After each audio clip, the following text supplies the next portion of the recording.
దేవుని కలిగి ఉన్నటువంటి పిల్లలు ఇదిగో దేవుడు నిన్ను దీవించును గాక అనే మాటలు మాత్రమే మాట్లాడాలి.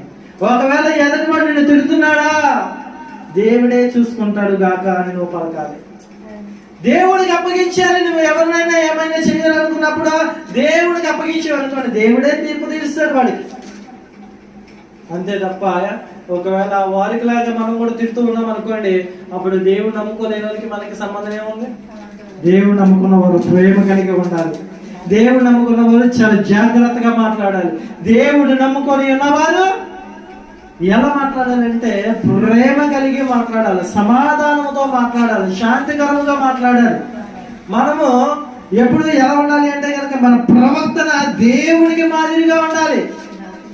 అందుకే అపోస్తలుడైన పౌలు గారు ఏమని అంటారంటే కనుక, ఇదిగో నేను క్రీస్తుని కలిగి జీవించినట్లు మీరు నన్ను పోలి జీవించండి అంటారు. ఎందుకంటే క్రీస్తు ఎంత జాగ్రత్తగా ఈ లోకంలో బ్రతికాడంటే ఏమాత్రం అపనంతలు కానీ అవమానాలు కానీ వ్యర్థమైన మాటలు కానీ ఏమాత్రం పలకకుండా ఆయన చాలా జాగ్రత్త కలిగి బ్రతికాడు ఈ లోకంలో. హల్లెలూయా.